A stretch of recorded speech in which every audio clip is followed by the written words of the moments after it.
একা থাকা কষ্ট না, একা বুঝে নেওয়াটাই সবচেয়ে কষ্টের। কারণ একা থাকা শেখা যায়, অভ্যাস করা যায়, কিন্তু একা বুঝে নেওয়া যে আর কেউ বুঝবে না, যে নিজের কষ্ট নিজের ভেতরেই রেখে দিতে হবে, এই উপলব্ধিটাই মানুষকে ভেতর থেকে ভেঙে দেয়।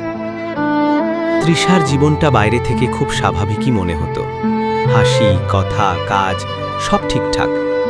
মানুষ ভাবত সে শক্ত, কিন্তু কেউ জানত না সে কতদিন ধরে নিজের সাথে নিজেই কথা বলছে।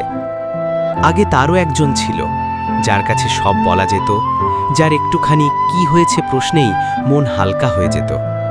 কিন্তু সময়ের সাথে সাথে সেই মানুষটা ধীরে ধীরে বদলে গেল। না রাগ করে, না বিদায় নিয়ে, সে শুধু আর বুঝতে চায়নি। তৃষা অনেক চেষ্টা করেছিল বোঝাতে, কিন্তু বারবার থেমে গেছে। কারণ সে বুঝে গিয়েছিল সব কথা সবাই শোনার জন্য তৈরি থাকে না।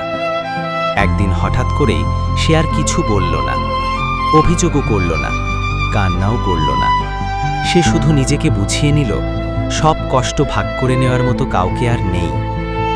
এই বুঝে নেওয়াটাই ছিল সবচেয়ে কঠিন।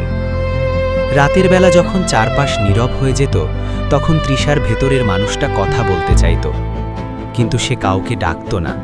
কারণ ডাকলেও কেউ আসবে না, এই সত্যটা সে মেনে নিয়েছিল। একাকিত্ব তখন আর ভয়ঙ্কর লাগত না।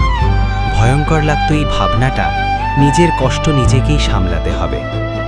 তৃষা ধীরে ধীরে শক্ত হয়ে উঠেছিল, কিন্তু এই শক্ত হওয়া সুখের ছিল না, ছিল প্রয়োজনের। একদিন সে আয়নার সামনে দাঁড়িয়ে নিজেকে বলল, আমি একা নই, আমি শুধু একাই সব বুঝে নিচ্ছি। সেদিন তার চোখে জল ছিল, কিন্তু অভিযোগ ছিল না। কারণ সে শিখে গিয়েছিল সবাই পাশে থাকে না, আর যারা থাকে না তাদের জন্য নিজেকে হারিয়ে ফেলার কোনো মানে নেই। একা থাকা কষ্ট না, একা বুঝে নেওয়াটাই সবচেয়ে কষ্টের। আর যারা এই বুঝে নেওয়ার জায়গায় পৌঁছে যায়, তারা আর শব্দে নয়, নীরবতায় কথা বলে।